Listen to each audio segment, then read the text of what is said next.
Hey there, this is Therese Skelly, and I am so excited that you are going to be listening to an episode of the Fiercely Brilliant podcast. Do you like those two words?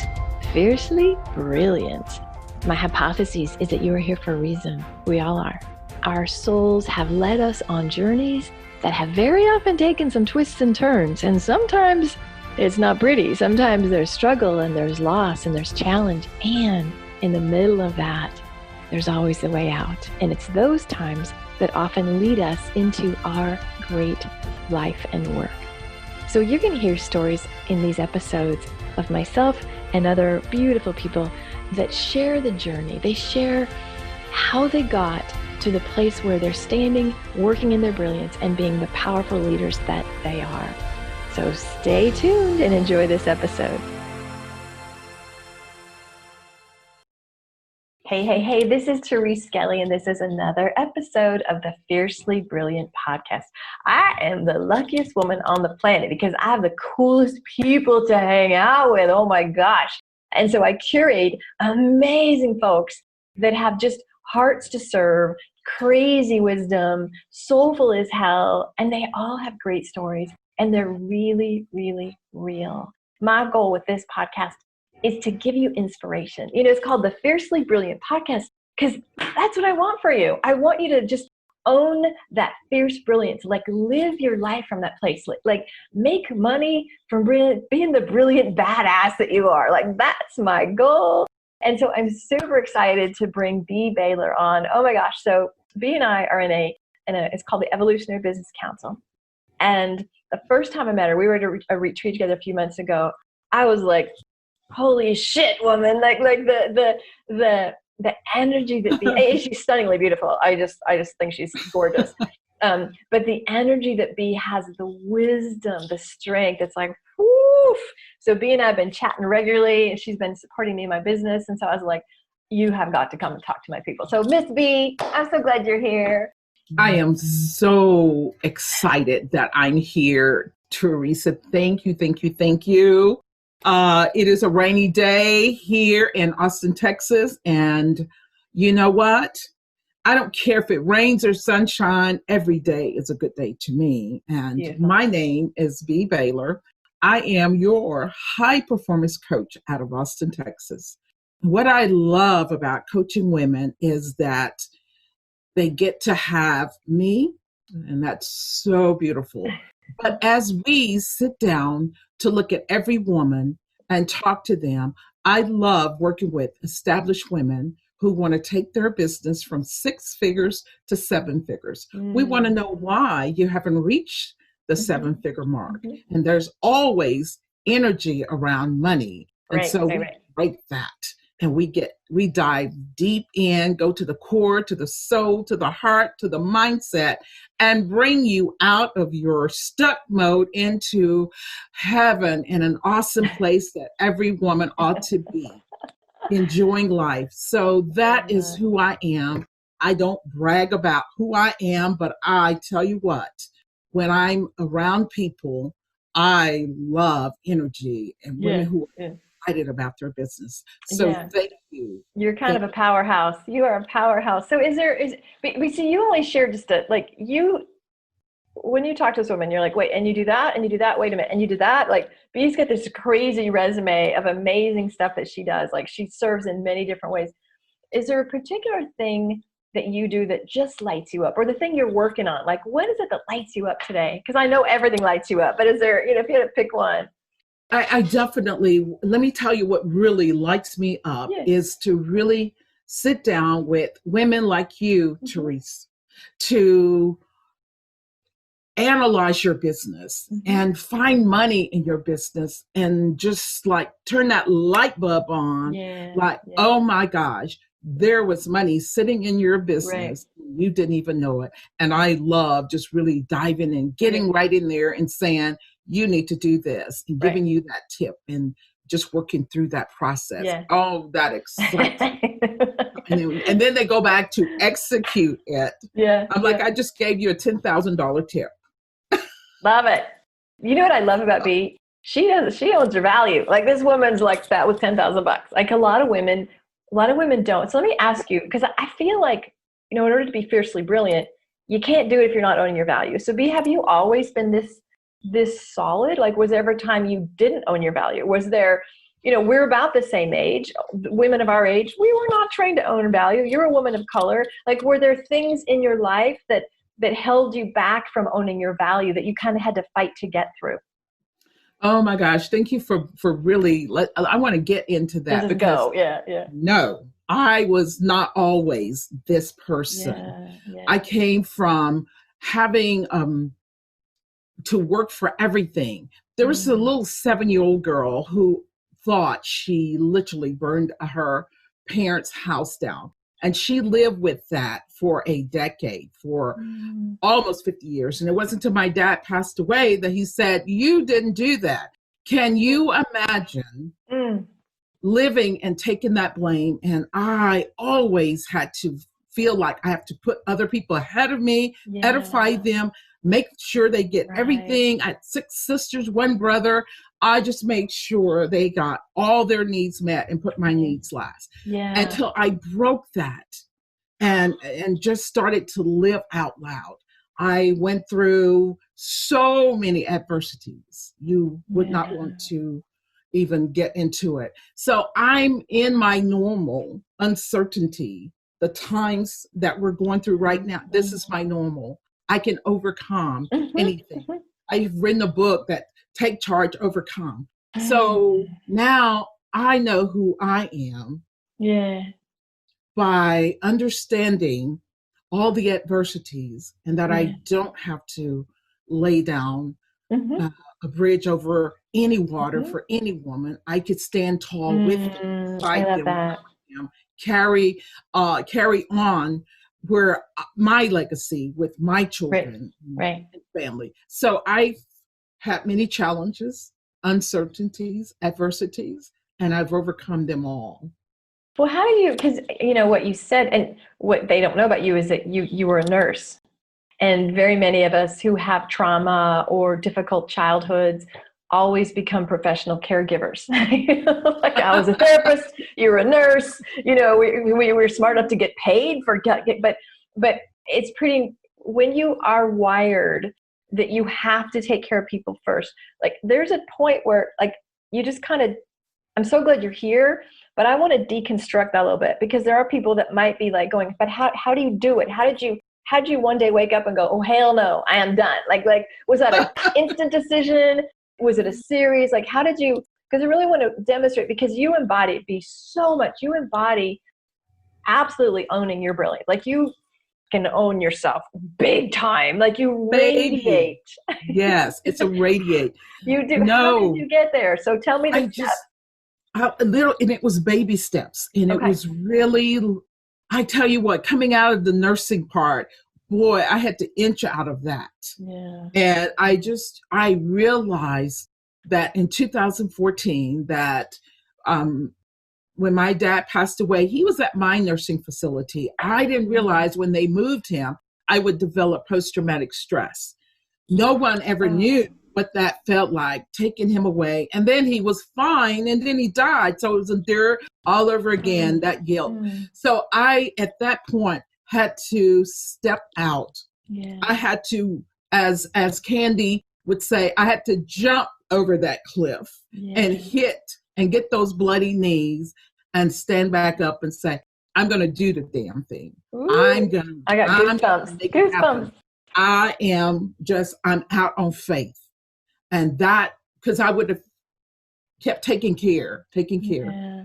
Okay, so let me ask you, did you, because I sort of believe that when we jump off cliffs, something either propels us, or did you make a decision? Like, do you remember, was there a day that you said, I'm done? Like, was there a decision, or did somebody just push yourself off? Like, how did that go? Because this is the start. Like, I'm trying to track for the people. If you want to do it, step 1, step 2, step 3. Step 1 is hand my resignation in. Boom. That was a decision. I love it. They just burn the shit, baby. That was a huge step.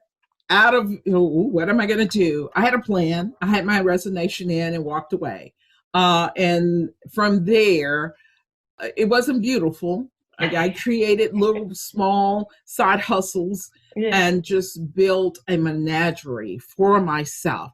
Right. I had to be humble. grateful with the understanding that things are not going to look good because you stepped out. Wow. Okay, hold on. We gotta freeze. Whenever people talk about, I got just chills. I have to I pause. love it. I gotta frame that like, hey, hold on, because I Hey, feel hey. like, when I first jumped into business coaching, what I said is, I couldn't tolerate sucking for very long because I sucked. I sucked at selling. I just sucked, and it motivated me not suck. But what's really imperative, because a lot of us are so afraid to suck. We're so afraid to, like, God, this is really messy. But what I'm hearing is grace. You have to give yourself permission and some grace. And it's like, it might take 6 months and I'll be scraping by, or it might take a year and I'll just do whatever the hell I got to do, but I'm doing it because it's not that. And it's the pivot. It's not going to be that. It's moving forward. And in the interim, oh my goodness, I'm going to tell you about being humble, Therese, that I opened a little small cleaning company that I would go in and clean people's homes and bring other women who needed money and share with them. And we had a beautiful time. But humility and vulnerability, oh, wow. Can you imagine me? I'm a professional. I'm a nurse. I'm in there cleaning someone's home. And they're like, oh, yeah. Had no idea. Wow. Like, oh, wow. Do you know what grace can do? Grace can elevate you to where you want to be. So I turn all of that into something beautiful, something wonderful that got me to where I am, to be a high performance coach and work with some elite women from all walks of life. I even had a business partner who was a top-notch attorney and wanted to partner with me. Right. So I thought, oh my gosh, I had to have that inkling of, I'm better than this. I'm valuable, and I have what it takes, and all the wisdom and the knowledge that was important to me, I can now share that and pour it out. So I love that. So you made the decision, you took the action, you were willing to do whatever it took. Was there ever a time, Bea, that you had doubt? Was there ever, while you're scrubbing toilets, was there ever a part of you that was like, will it ever work? Or did you just always like eye on the prize? Like, how did that work for you? Oh yeah, you go home and you have your little pity parties, and but because of the foundation that I was raised on, that you get back up, we work hard. We with 7 siblings, and we learn that we never fall down. We stand together. We stand tall. Yeah. And that was instilled into me. Like, you done? Are you done having a pity party? Is there's food to cook and dishes to wash and a roof over your head? I don't know what's the problem here. Could you parent my kids for like a decade to get exactly. No, but I think we all need to hear that. Like, some of us, that this is the work I do, Bea, is I call it collapsing. It's easy to go, oh, I can't do it. And I do it myself. So there's no blame or shame. The reason I know these things is because I'm freaking the poster child, right? So like, I want to launch, I'm afraid. I want to launch, I was not going to sell. I want to launch, I'm a kid sick. It's easy to collapse, but I'm hearing in you, and you might be a freak of nature. You might be an outlier, right? The fact that you have in you, like, I love that. How do we bottle that? How do we make more women go, there is work to be done? Like, you're not saying I didn't feel, you felt, you experienced the sadness or the fear, but you're like, get the fuck up. Maybe you didn't say it that way. I like to swear. Yeah. We're like, that's it. Let me say this. We're going. So when you are 44 years old and you get diagnosed with a stage 3 breast cancer, with the 8-month-old baby in your arms, who was my grandson, that I had to go and get him out of the nursery to raise him. And 8 months into his life, stage 4, I developed a stage 3 breast cancer, and single. Wow. And here's your marching papers. We're going to have to let you go. And that was my job, my nursing job. Is, you're going to have to let me go. I don't have insurance. I don't have this. I don't have anything. So when I hear women like whining and all of that, and I just look at them, bless you. You couldn't have walked in my shoes and took on what I took on. And guess what? Because I know how to survive, I am a 20-year survivor. So there are things that make me sad, but nothing can break me. So what I'm hearing, you're not using the word yet, but it's resilience, like the resilience you have from surviving all that. So how do you pass that on? How do you share that with your tribe and with your family, with your boys or your daughter? Like how do you share that? Because it feels like you live that. I do get called General Baylor at times. And that's coming from my kids. Okay. And so I raised them literally single parents. Being a single parent, raised my kids, and my son is a top-notch executive leader. He runs a huge operation. My daughter has her 3 kids. She's a mother. She knows how to be a single mother. She even knows how to be a mother that the kid's father is involved. And my other daughter she is my twin. If you break her, you better get out of her way. If you try to push her down, you better move. And because those were things that were instilled in my children. Right. And so when I go to work with women and they have all the tools and resources, things that I didn't have, I say, let's put all the toys on the table and let's play. And we're going to take them away from you and see how you like that. And then you can make beautiful music just like I did. That's interesting. So why do you think people, or women in particular, we're talking about, why do you think they don't step up? Why do you think they're not living their best life, or they're not being brilliant in the world? What do you think happens to them? Oh, that's, and I want to go really deep into that because those are things that in my sitting back last year, I went through every step that I created a course to where the first step is to really get clarity. Who are you? What's in you? How do you know what's in you if you've never had anyone to pull it out, to show you your brilliance?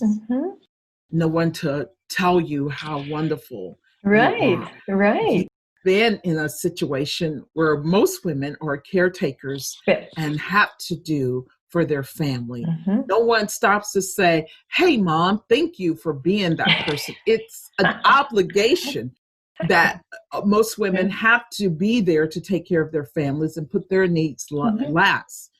And so I always say, put my mask on first. Because if I'm brilliant, then everything around me is going to be brilliant. And I think that I think I'm answering that, but I think we have to take that step and we have to push out of that cocoon. Right. So what I'm hearing is, what you're saying is the conditioning we have been raised with, because we're conditioned to be selfless.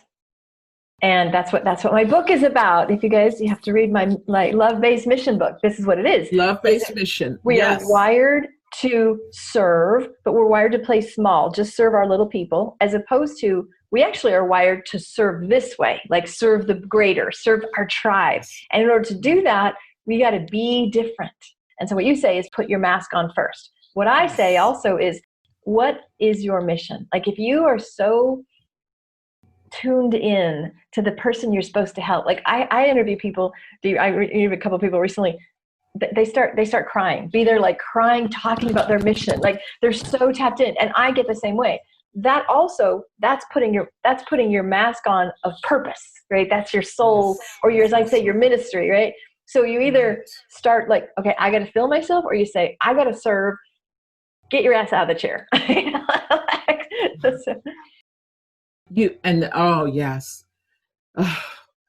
We have been in predicaments to where if we served this big, we were out of line, and we always need to stay in line.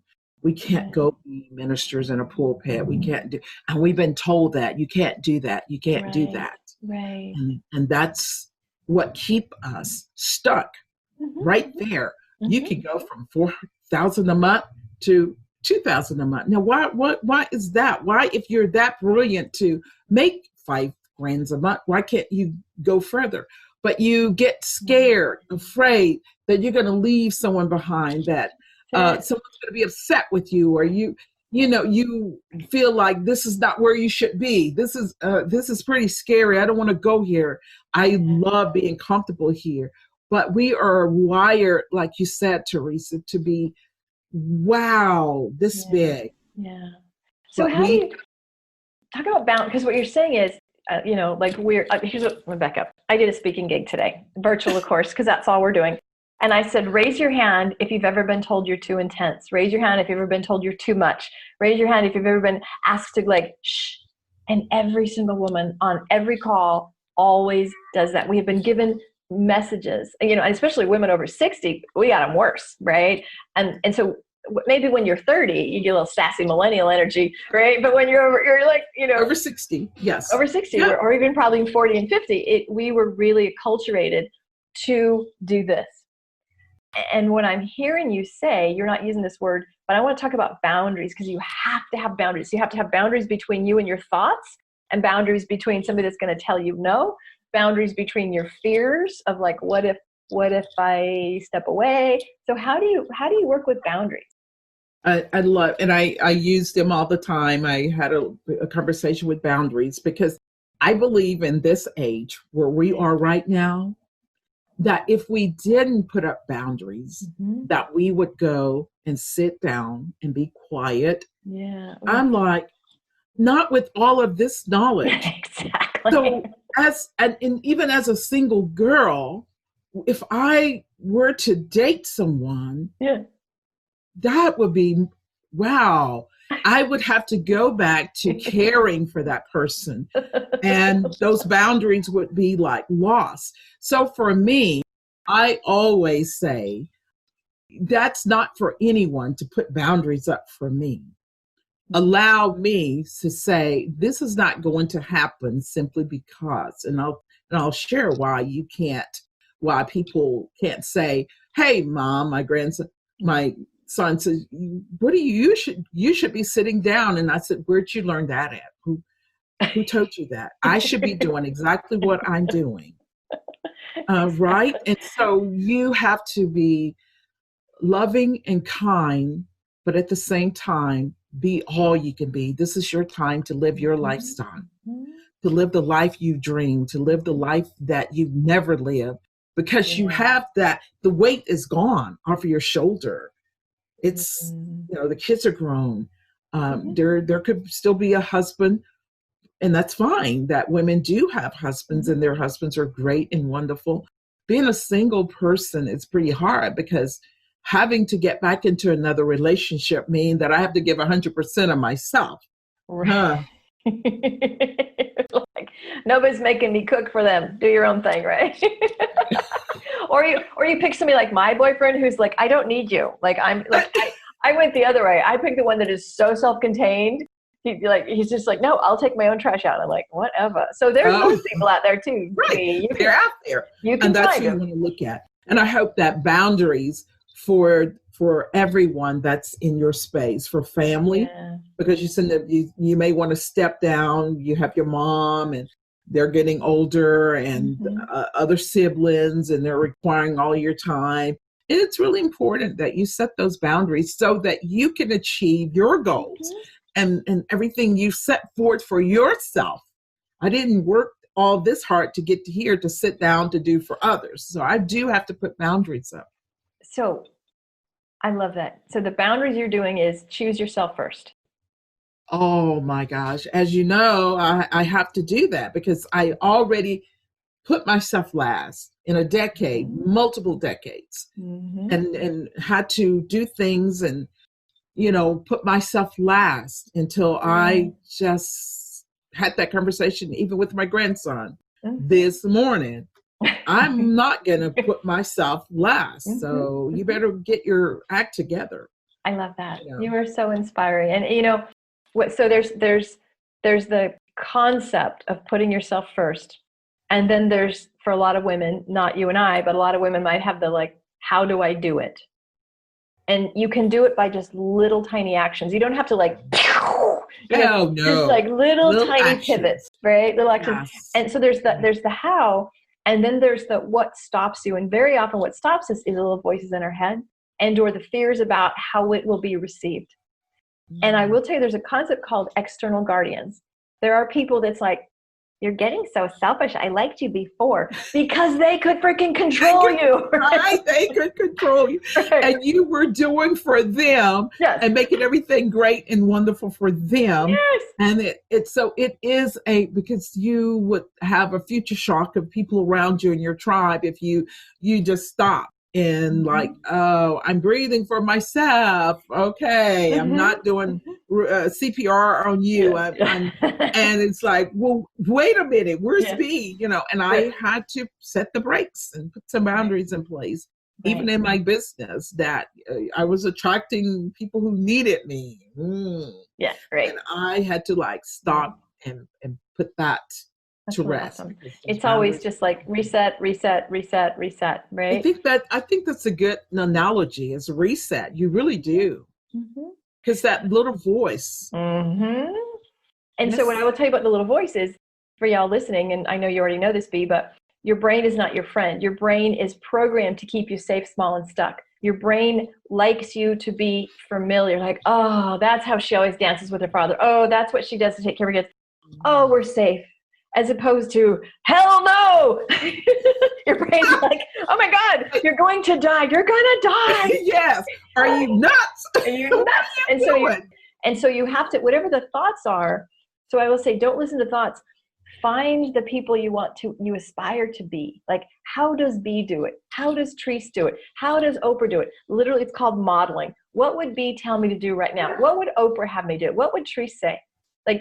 Let those thoughts become your thoughts until they are your defaults, right? So yes. That's why I bring all these cool people on. So to show you, here's the how.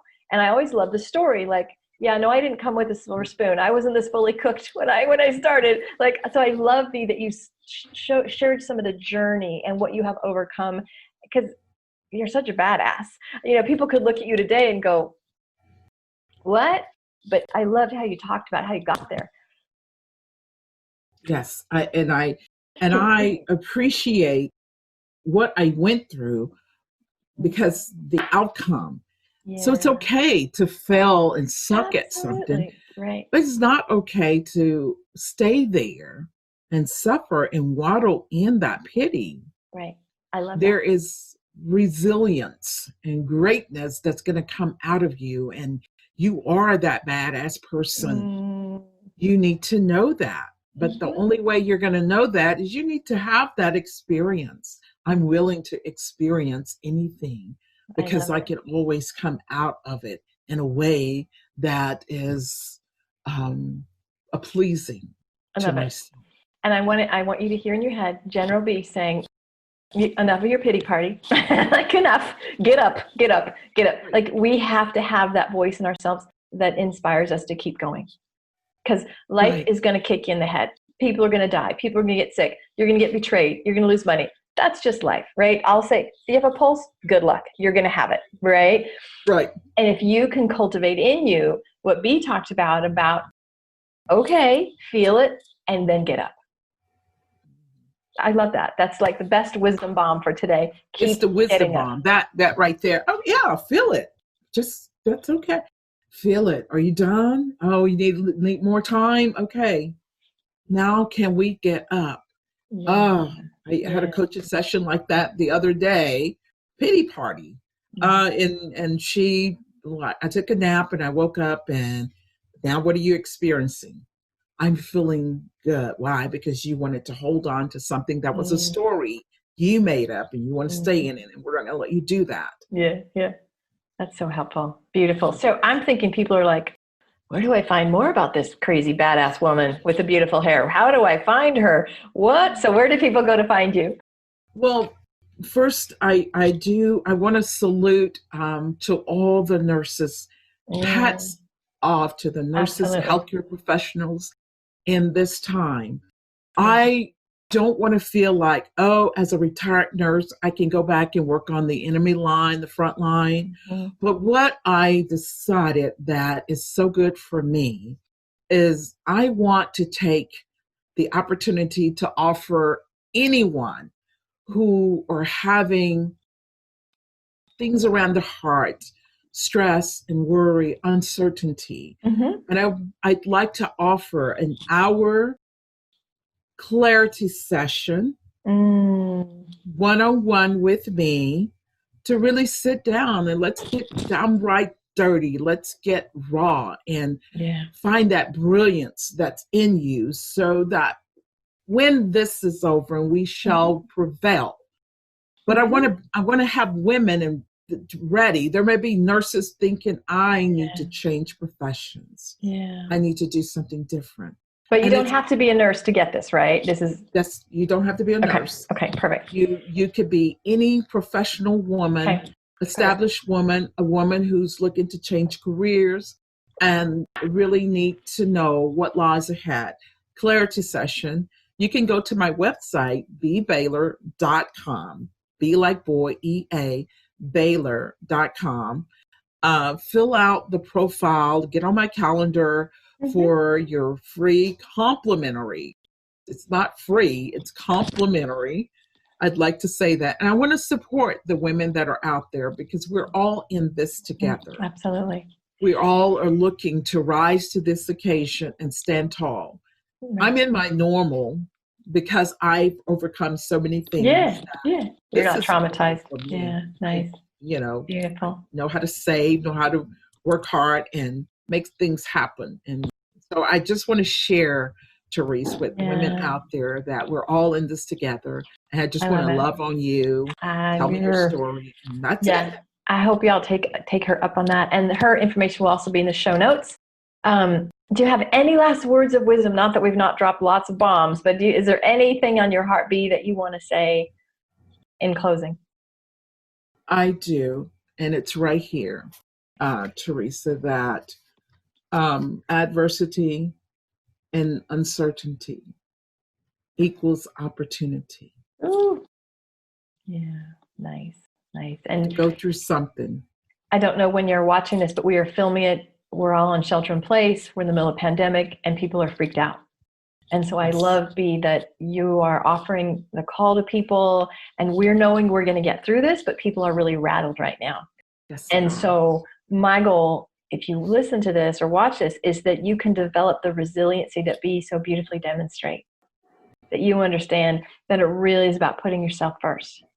And so what I would love is if you enjoyed this episode, leave a comment, leave a review. It makes for other people wanting to listen to it. And if you have questions, reach out, message me at ts@thereseskelly.com. Please get a hold of Bea because she's very cool to follow. I'm blessed that I get to connect with her regularly. And so in the meantime, peace and blessings. Thank you so much.